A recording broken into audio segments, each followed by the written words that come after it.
young member of the National Bar Association.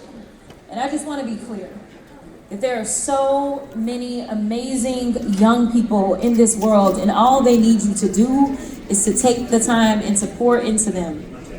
Unfortunately, Ben been stuck with me for a very long time. It's been about 20 years now that he has known me.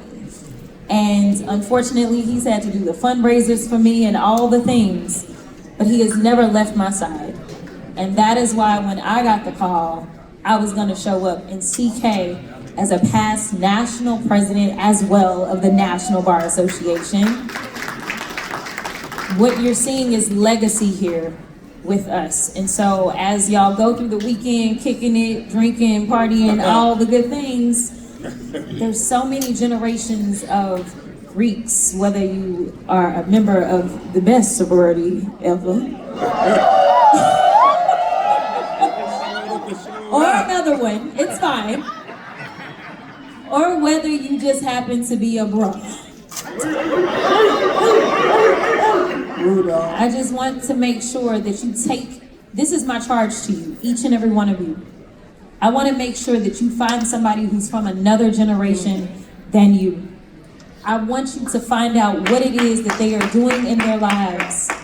And if you're from the younger generation, I need you to figure out how to take some notes, because we need some people with experience.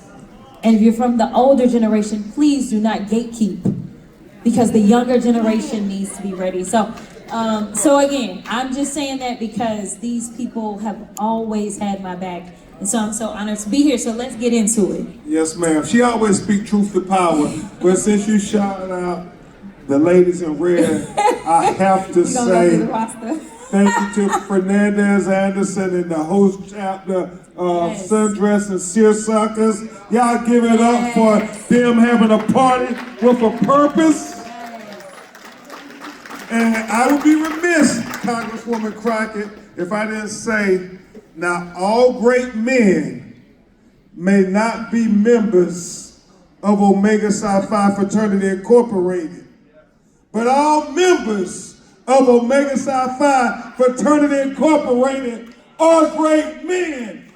Sisters, please salute the greatest fraternity on planet Earth, my frat brothers. Rudolph. All right, so let's talk about it. This is what y'all came for. We full of foolishness. This is what it is all the time with us. This is your debut novel. And I just gotta know, because as CK was going through, she was listing out so many cases that we're aware of. There's always those cases that people don't even know about. And you've been doing this for a very long time. She brought up an amazing attorney that I think is a godfather to all of us, Willie Gary. And so tell us why now, and what specifically inspired you to write this particular book? Yes, ma'am. So Jasmine, my personal hero, Thurgood Marshall, once said that most people will never know what really happens in a courtroom when you're fighting for liberty and justice for marginalized people, especially black and brown people. And so he said he would always be very careful to write his legal briefs and his memorandums of law to be very engaging, because he wanted to make sure people would read them so they would be educated on their constitutional rights and their criminal rights and civil procedure and due process. And Thurgood, was always trying to say, black people, the Constitution is ours, like you do, Jasmine. And regardless if they didn't make it for us, it's ours anyway, because we're American citizens. And and so I said, well, what's more engaging than a legal thriller? John Grisham with The Rainmaker and Michael Connelly with The Lincoln Lawyer, they write them every year and they sell tens of millions of books. And so I said to myself, I'm gonna write a civil rights legal thriller, because now more than ever in the United States of America, Congresswoman, we need to talk about the importance of civil rights. And that's how Worse Than a Lie was born, with that intent that we were going to inspire the next generation of civil rights lawyers and Jasmine, since, you know, all the superhero trial lawyers, the Rainmaker, Lincoln Lawyer, Matlock, Perry Mason, you know, I kept waiting for them to write about a black superhero trial lawyer. And since they didn't do it, I said, well, I'm gonna do it my damn self. And that's how Worse Than a Lie was born. And it is truly about us. It's about our culture, our struggle, the things you do, Jasmine, every day for the people. That's what this book is about. Yeah, that's y'all clap it up for that. Because representation matters in all spaces, and you know, you just touched on something else that was legacy again. You talked about your inspiration being Thurgood Marshall, and you also talked about the citizenry of this country and black folk. As we know that just this week in the Supreme Court, they were dealing with birthright citizenship, which, if you know your history, a lot of that had to do with the fact that they stole us from our land and Amen. You know, all the things. But nevertheless, the person that has been most vocal, whether it is in oral arguments or whether it is in her very eloquent dissents, has been Ketanji Brown Jackson. Again, somehow black women keep saving this country from itself, but I digress. So let's hope that this legal thriller stays just a thriller, and that we don't continue to live some of the nightmares that we keep seeing in this country. So listen, raise your hand if you've ever written a book. Okay, we got a few authors, I see you. All right. We waiting on Congresswoman Crockett's book. That's gonna be coming soon. As soon as I'm out of Congress and I can get these coins. But nevertheless, you know, for those who haven't written a book, a lot of people don't know what that process looks like. And for you, it was 5 years in the making. So can you kind of walk people through what it looks like to kind of go through that process? And y'all not gonna have to wait 5 years, because I ain't got 5 years to do it. Well, I will tell you this. It wasn't supposed to take 5 years, because I started writing the book during the pandemic, when everything in America seemed to be shut down except racism and police brutality. I mean, seriously, CK, I started writing the book saying, well, everything closed down, I'm gonna have time, you know, to write. And then I got the call about Ahmaud Arbery.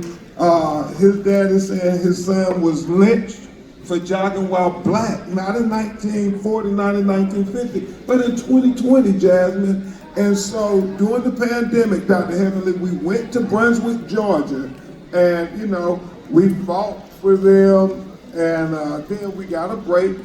I know Lee went back home, I went back home, and we thought it was done. As soon as I started back writing, got my groove going, then I get a call from Lanita Baker, another brilliant black sister who's a lawyer in Louisville, Kentucky.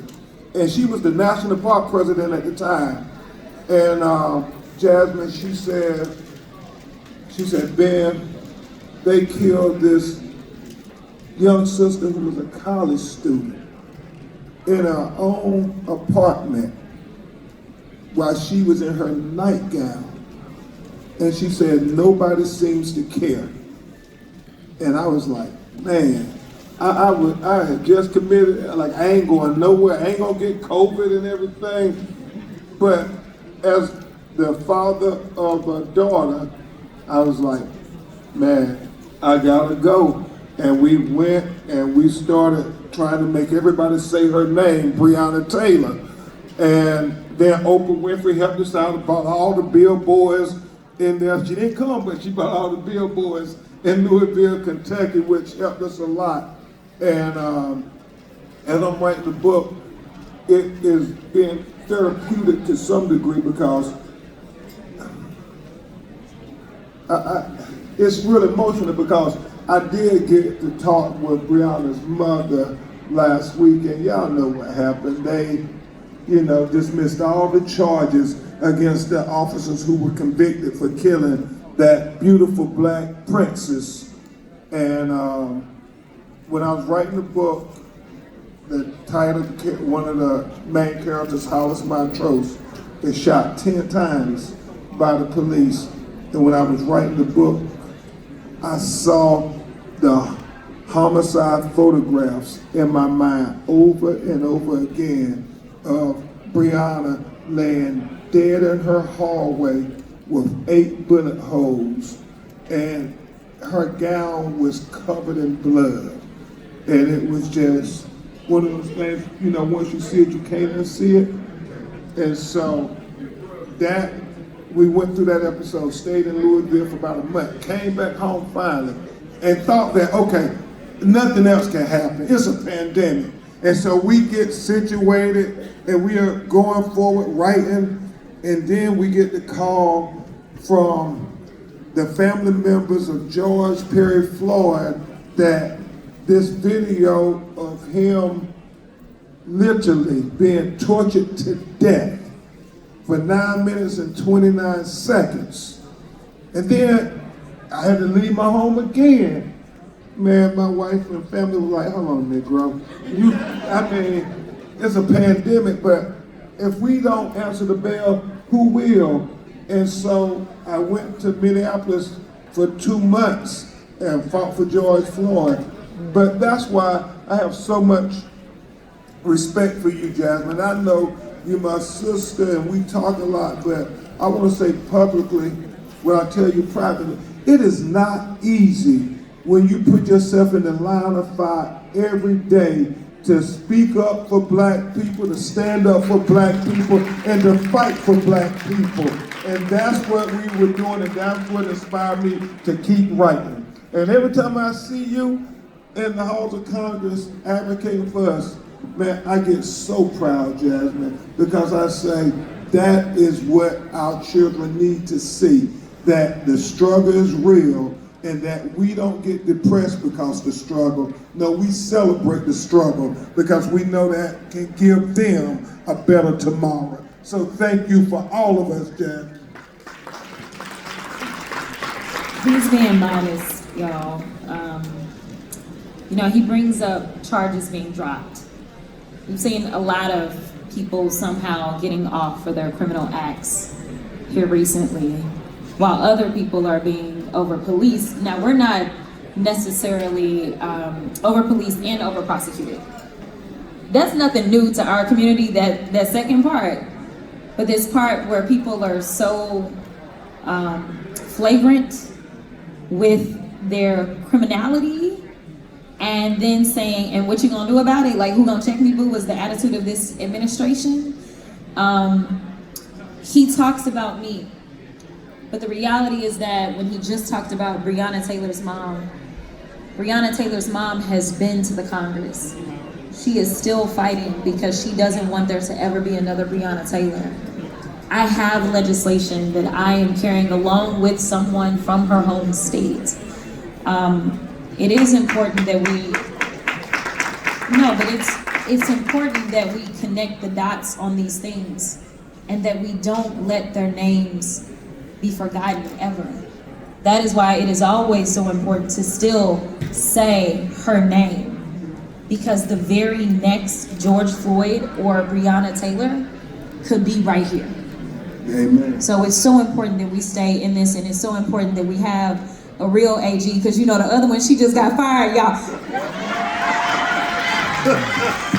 I'm sorry, y'all know but if you ain't seen it, just run the tape, because I was the last one to holler at Pam.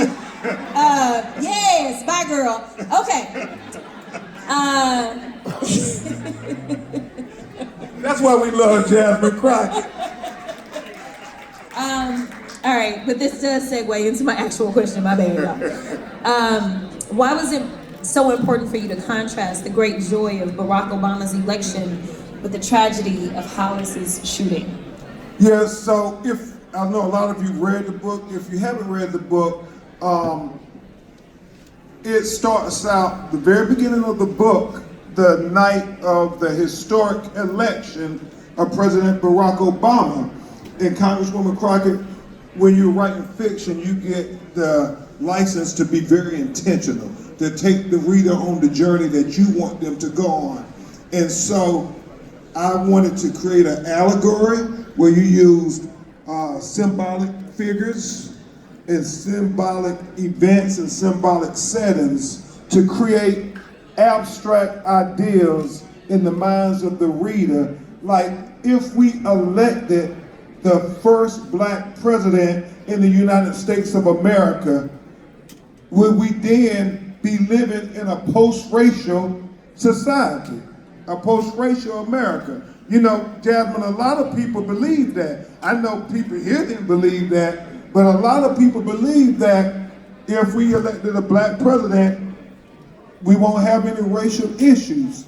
And even in the book, before Hollis Montrose is shot 10 times by 4 white police officers, Attorney Boley Cooper, who's our avatar, our protagonist, our superhero, Perry Mason, Black Perry Mason, he's on a plane and he tells his wife that when the election results are announced, there's a white gentleman sitting next to him and he says, "Well, buddy, look like you're gonna have to find a new career, because now that we elected a black president, there won't be a need for civil rights lawyers anymore."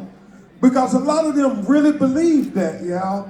And so what I wanted to do is put it right up there in the book to say, you got this moment of joy and hope of the first black president being elected, and all of us were so optimistic in our community and was so proud, but then half of the country did not share our sentiments.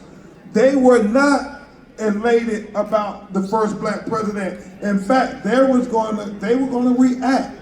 And so I wanted to show that very night, time he was elected, that there was a reaction. And I think, Congresswoman Crockett, I believe even the stuff that is happening in America today is still a reaction to the election of the first black president in the United States of America.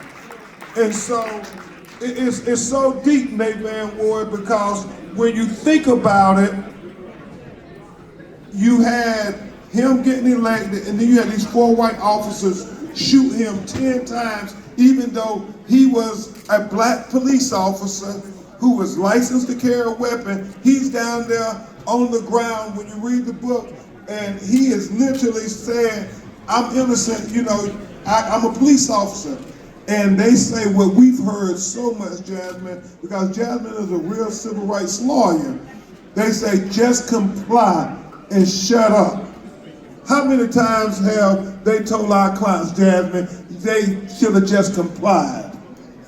And that's what they say in the book. And then they say, we don't care who the boy is in the White House, we're still in control. So I wanted to start the book off right there to say how to examine this new phenomenon in America, where you had a black man in the Oval Office. And all throughout the book, I don't get too preachy, but even when they're in court arguing, it keeps coming up that there is a black president. And I will tell you this for the young law students who are here, you always got to follow your heart and your gut. The publishing them, they said, "Ben, you know, you got a good plot and everything. Why do you have to have this about, you know, the first black president with Obama?"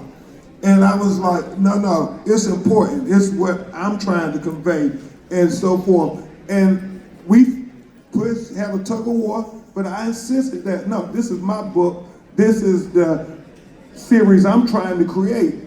And it was so rewarding, Congresswoman, when the New York Times review came out. Because when you write a book, every writer always prays that you'll get a review from the New York Times newspaper, the world's largest newspaper. And then they said, Attorney Crump, the New York Times is going to review your book. And then you say, oh Lord, you start to get worried, because if they give you a bad review, It's over with. And so the lady who wrote the book, she seemed to have been very honest. I assume she was a white lady. She said that,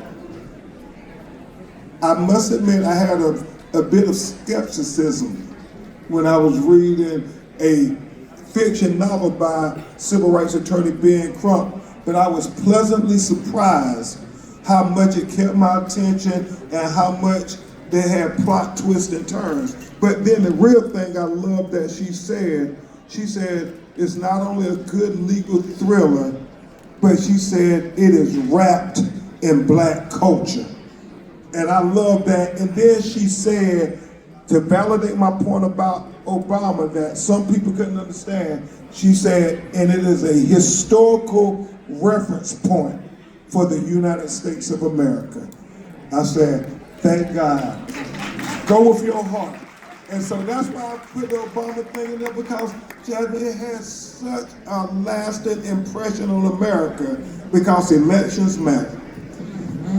Y'all hear that? Elections matter.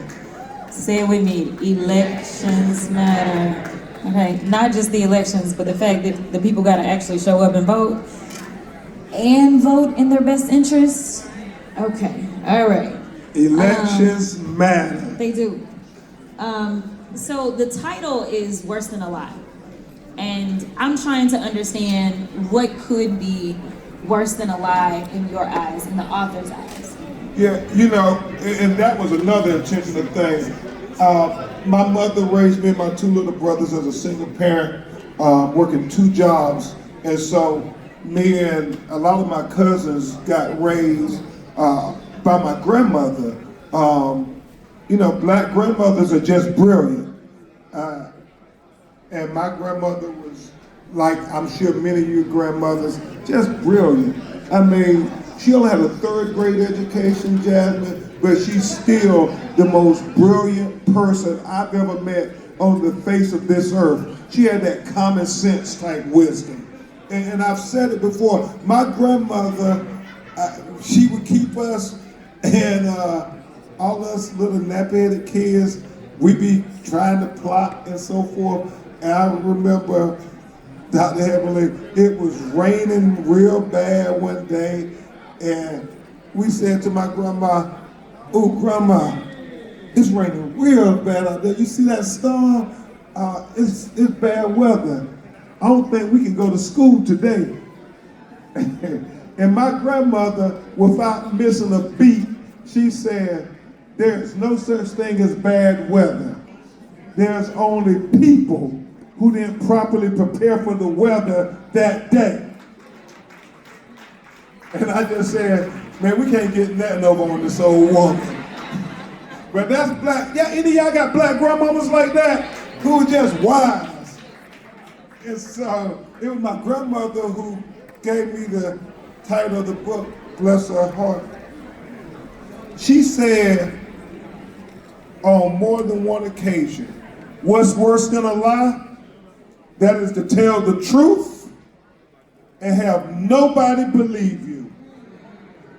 And when you get into the novel, Worse Than a Lie, it goes on so much deeper levels.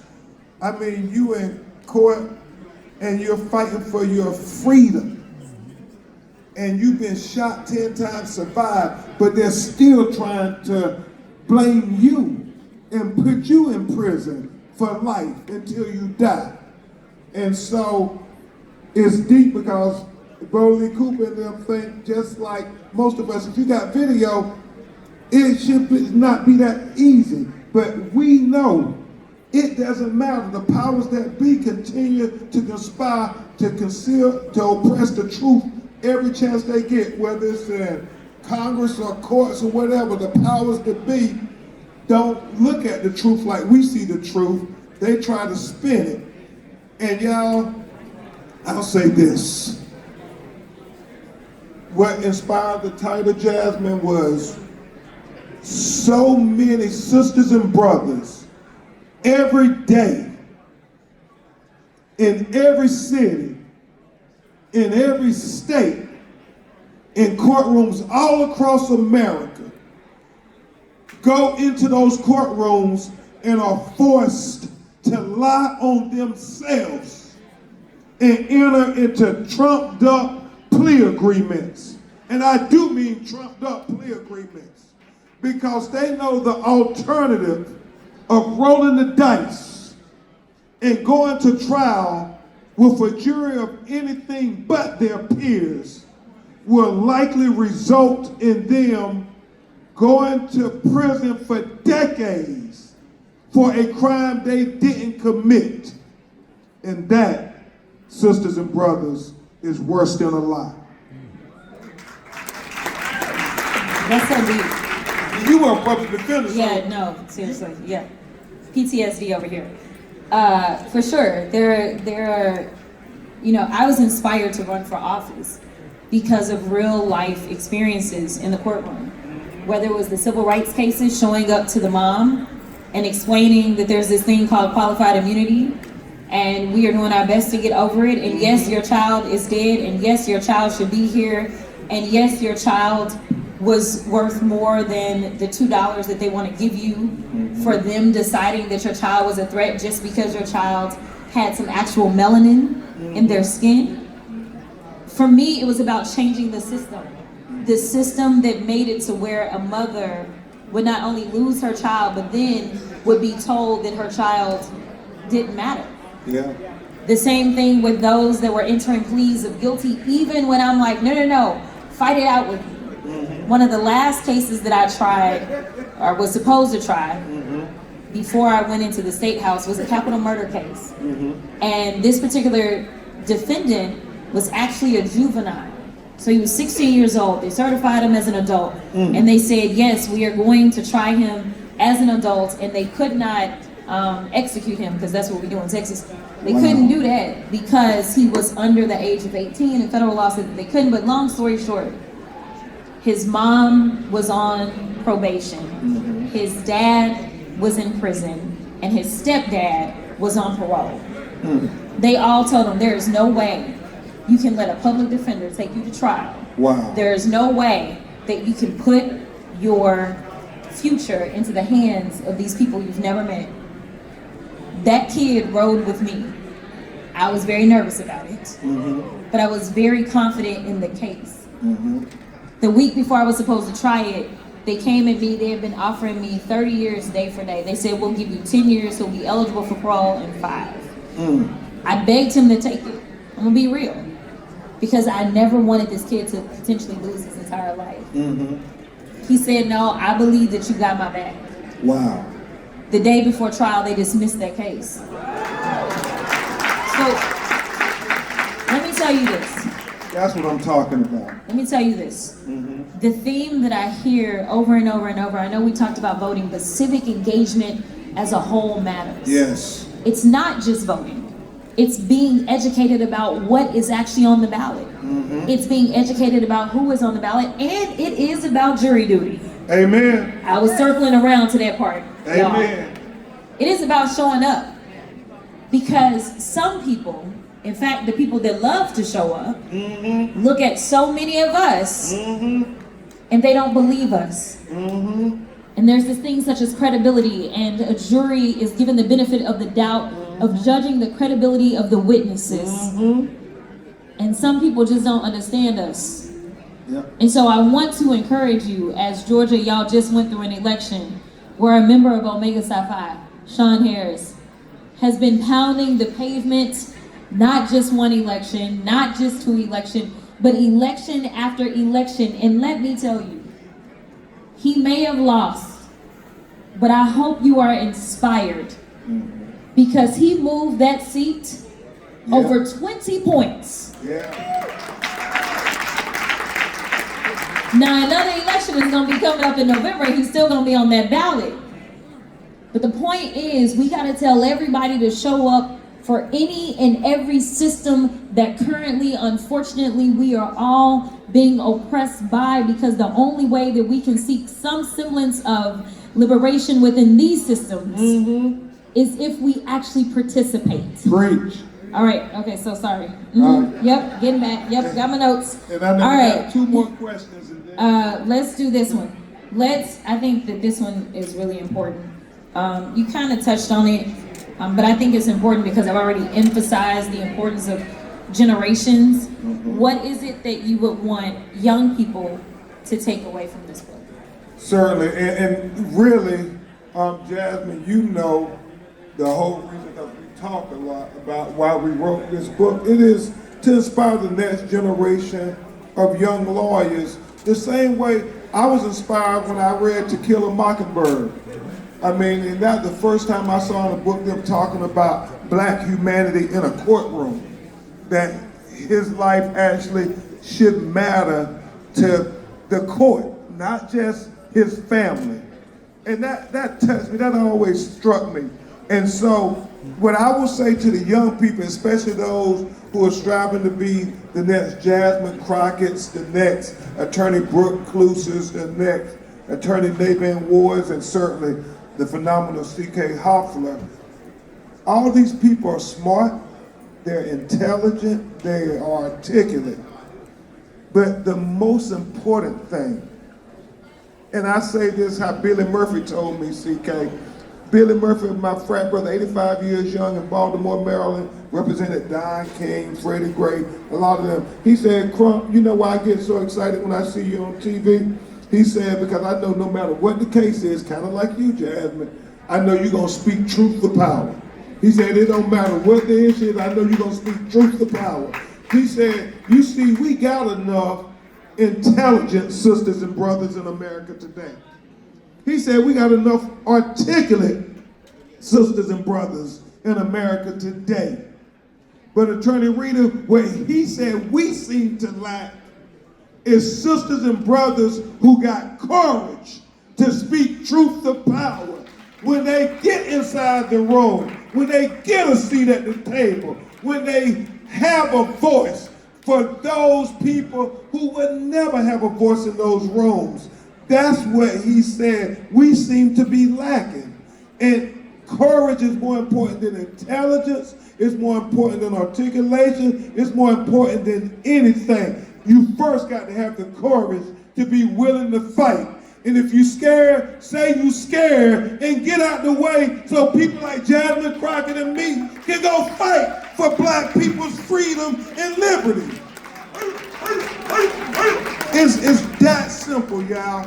I want the young people to know, and when I wrote this book, on the first words I said, I dedicate it to my family and friends and to those who endeavor to seek truth and justice. It is not for the faint of heart. And in that book, when you read it, you see Bo Lee Cooper and his team of social justice warriors, returning citizens who work as his investigators, a Puerto Rican sister who's his co-counsel, because black women always make brothers seem smarter than we are.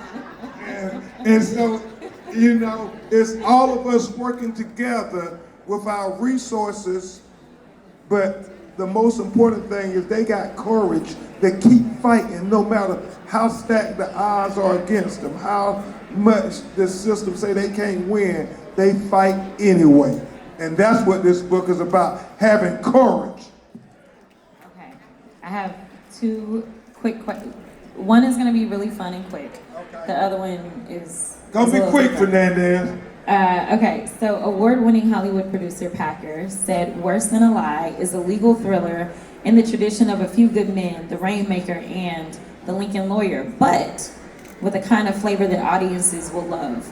Can you see Worse Than a Lie becoming a movie, but more importantly, who would you like to see playing Bo Lee Cooper on the big screen? Well, first of all, I would say from your mouth to God's ear, because I wrote the book so many people could be exposed to what happens in the courtroom, and obviously a lot more people will watch the TV series than will read, even though I digress to say this, Fernandez, we got a black-owned bookstore here selling the books. We're working with 100 black bookstores all across America because we are going to prove to them that the stereotype that black people don't read and black people don't buy books is an outright bold-faced lie. A lie. And Jasmine, when you get your book, we're going to make sure you get the National Association of Black Bookstores. And so they're already starting to talk about it becoming a movie and a series. Will is a great person in looking at it. And all of this, y'all, is I keep talking, but Jasmine got to write this book now, so I'm putting pressure on her. And because y'all know she's gonna have a great documentary. Y'all know that, right? It's gonna be phenomenal. So what's happening with the movie, whether it's going to be Ryan Coogler or Angela Bassett, any of these people, because when you got characters this rich that are written for black people, it makes a big difference. And you got to think Hollywood, I'm starting to do a little bit of Hollywood these days, they are copycat. They look at the success of Lincoln Lawyer, the most watched show on streaming. And so they said, oh, well, this is a black superhero trial lawyer. We definitely gonna make this because we got a built-in audience. And now it's about giving black and brown actors and actresses opportunities to have roles that were written for them. And that is the win no matter who plays Bo Lee Cooper. You like that trial lawyer? He ain't want to answer that question. So you talked about courage.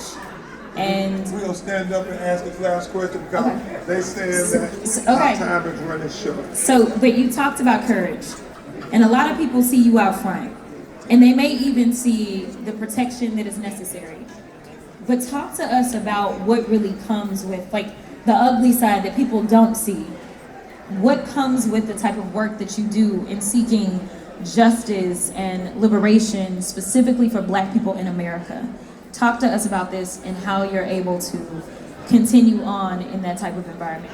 Yeah, now that is probably appropriate for the last question because I think it applies to me and you, Jasmine, Dr. Heavenly. You get to Congress, they start to attack you. The haters gonna hate.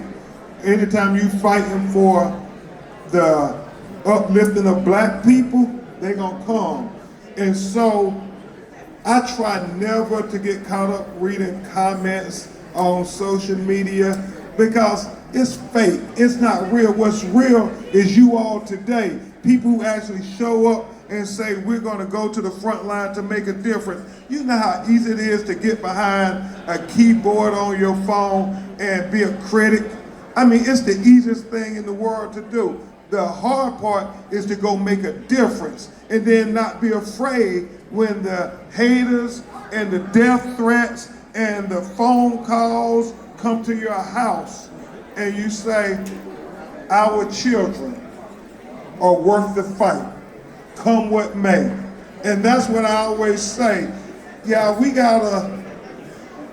With our people, we gotta love our people more than they hate themselves. We got to always do that. And then we have to understand that the future of black people will not depend upon how white people treat us. The future of black people will not depend on how white people support us. The future of black people will not depend on how white people invest in us.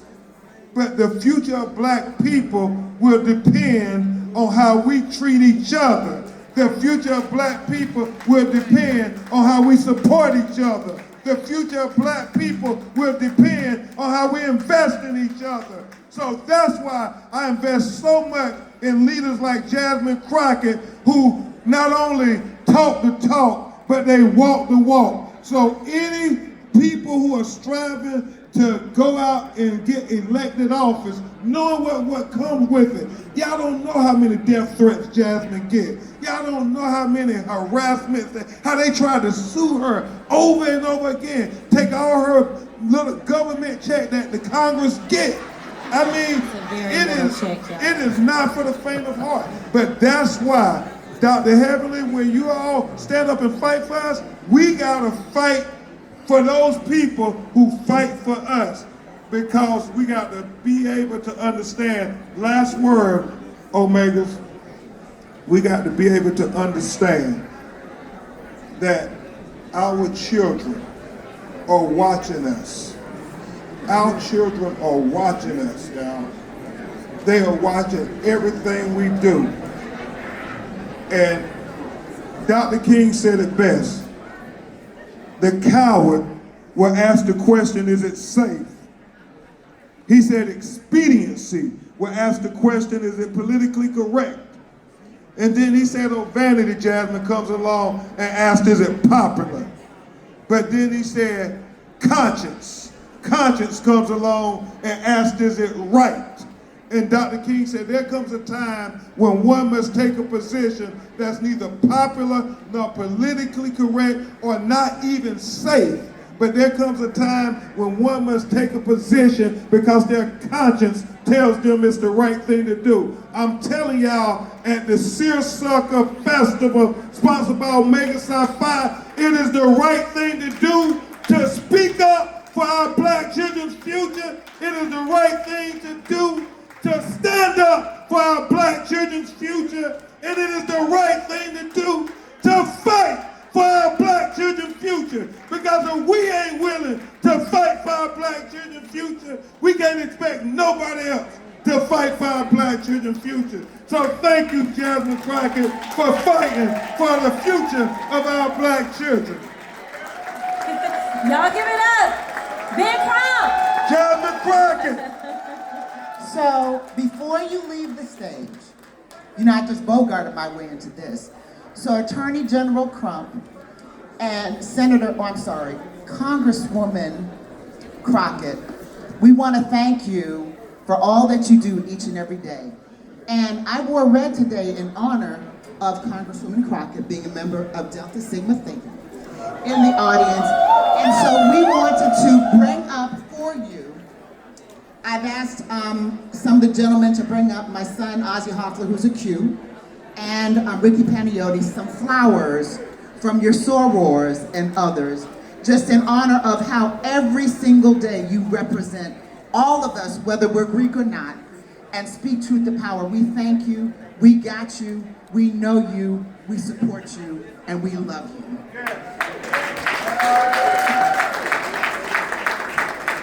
To Ben Crump, we don't have flowers, but we want to say thank you. We love you. We support you. I got 200 books in honor of you. Fernandez got 105 books in honor of you and all that you do for your mentors. And if anyone here wants to get 100 books, please support our Black-owned stores. Ben Crump's efforts to date, almost $2 million his books have produced for Black-owned bookstores. Give it up for Ben Crump. Wow, and wow. Good afternoon, everybody. My name is Katrina Denson, and I have the honor of serving as second vice president in the chapter of Marietta Roswell Alumni Chapter of Delta Sigma Theta Sorority Incorporated. So I want to say thank you, Attorney Crump, for this wonderful, wonderful event. This has been amazing, right? This has been great. I'm so glad you did this, and thank you so much for honoring our soror representative, Jasmine Crockett. So Sora, we love you. We absolutely love the great leader that you are. And we say to continue your great leadership, continue to be a disruptor, continue to get in good trouble. But the Deltas here just want to say that we love you and want to bless you with some flowers.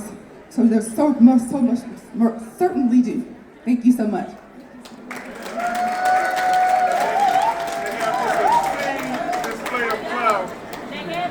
You know, we do things big in Delta, so we couldn't bring no small flowers.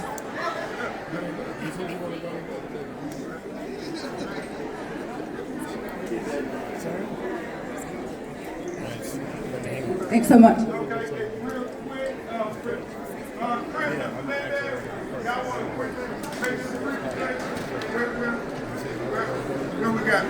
What else we got? What, the perfume too? Oh, okay. All right. So the Qs, Fernandez and Chris McQuarrie, they wanted to give you something to remember us by, and it's real fancy, Jasmine. It's real fancy. And these are some flowers for the, hey, she might have to share these flowers because they can't go on the plane, but this here can go on the plane. Yeah, once again, give it up for our shero, our Madam C.J. Walker, Henrietta Lacks, Harriet Tubman, Coretta Scott King, all wrapped into one. The incomparable Congresswoman Jasmine Crockett.